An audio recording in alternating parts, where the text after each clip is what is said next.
Hi everyone and welcome back to my channel.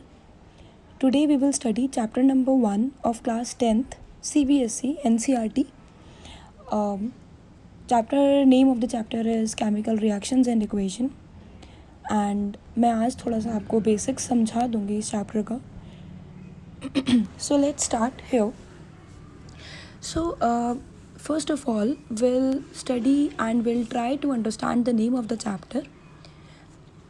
So here, by the name chemical reactions and equation, we mean that in this chapter we will be going to study about we will understand what exactly the chemical reactions means and what exactly the chemical equations means.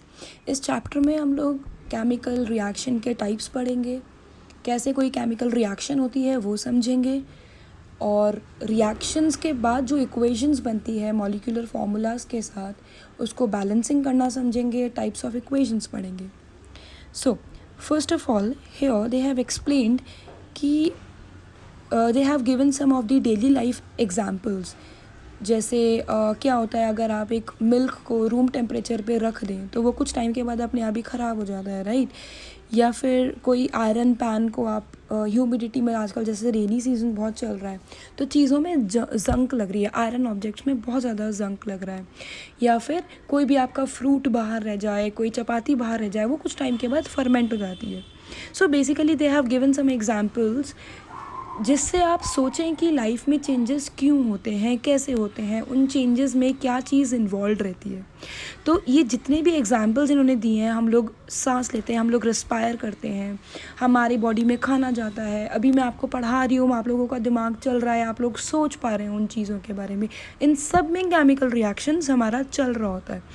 ठीक है. तो basically क्या होता है, आपने जैसे पुरानी classes में अपना फिजिकल और केमिकल चेंज पढ़ा होगा, राइट. सो कोई भी केमिकल चेंज अगर हो रहा है इसका मतलब उसके अंदर कोई ना कोई केमिकल रिएक्शन हुई है. इवन मैं आपको बोल रही हूँ, ठीक है, आप लोग सुन पा रहे हैं और उस सुन के उस चीज़ को आप दिमाग में प्रोसेस कर रहे हैं, समझ रहे हैं, तो ये भी एक चेंज हो रहा है. It is also a chemical change. It requires a number of chemical reactions है. ठीक है. तो अब क्या होता है, इन्होंने एक एग्जाम्पल दिया है आपको. जैसे ये मैग्नीशियम जो है, अगर हम एक्टिविटी 1.1 में आप देखें तो यहाँ पे क्या है, एक आपको मैग्नीशियम का रिबन लेना है और उसको थोड़ा सैंड पेपर से घिसना है. सैंड पेपर इज़ लाइक जैसे आप लोगों के घर में पेंट होता है तो पेंट करते टाइम एक वो रेगमार करके कुछ बोलते हैं, उससे क्लीनिंग होती है. तो उससे आपको मैग्नीशियम का जो आपका जो मैग्नीशियम है उसको हल्का सा आपको घिसना है. इसलिए घिसना है क्योंकि उसके ऊपर कोई और एक लेयर जम जाती है. हमें प्योर मैग्नीशियम चाहिए रिएक्शन के लिए, तो हम मैग्नीशियम को हल्का सा स्क्रब कर देंगे ताकि उसके ऊपर की जो डर्ट है, जो चिपक चुका है मैग्नीशियम ऑक्साइड, वो हट जाए और प्योर मैग्नीशियम हमें रिएक्शन के लिए मिल जाए.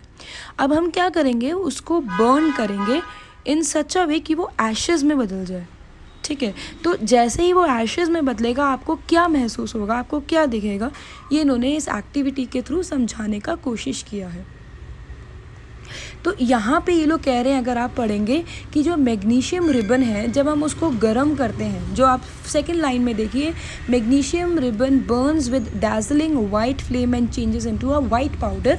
This powder is magnesium oxide and is formed due to the reaction between magnesium and oxygen present in the air. So basically हमने जब उसके ऊपर का सैंड पेपर से रब करके उसका डर्ट हटा दिया, उसके बाद हमने उसे बर्न किया. बर्न करने पर वो कन्वर्ट हो चुका है. अब वो मैग्नीशियम नहीं रहा, अब वो मैग्नीशियम ऑक्साइड बन गया, जिसकी कम्प्लीटली केमिकल प्रॉपर्टीज़ अलग हो गई, फिजिकल प्रॉपर्टीज़ अलग हो गई. ठीक है. और उसकी रिएक्शन करने का नेचर भी अलग हो गया और ऑक्सीजन के साथ उसने रिएक्शन किया. ठीक है. In the same way they have given 2 more activities, activity 1.2 and activity 1.3. इसमें इन्होंने सेम चीज़ करने की कोशिश करी. एक सॉल्यूशन लिया लेड नाइट्रेट और उसमें पोटेशियम आयोडाइड डाला और बोला कि देखो क्या होता है.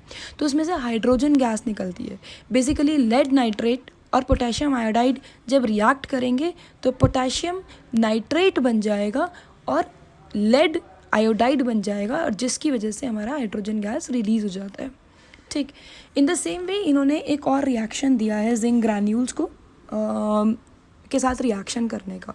तो ये जितने भी प्रोसेसेस हैं, इन सब में सबसे इम्पॉर्टेंट पॉइंट अगर आप देखेंगे, इसमें जो भी कोई केमिकल रिएक्शन होती है, आपको कैसे पता चलेगा कि केमिकल रिएक्शन हुआ है या केमिकल रिएक्शन नहीं हुआ है, कैसे आप ऑब्जर्व कर पाएंगे?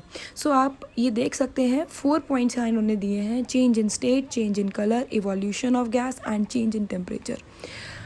अगर इस दुनिया में कुछ भी हो रहा है, anything happening in this universe, anything, it can be anything, if involves a change in state, change in color, evolution of gas or change in temperature, then that means chemical reaction has taken place.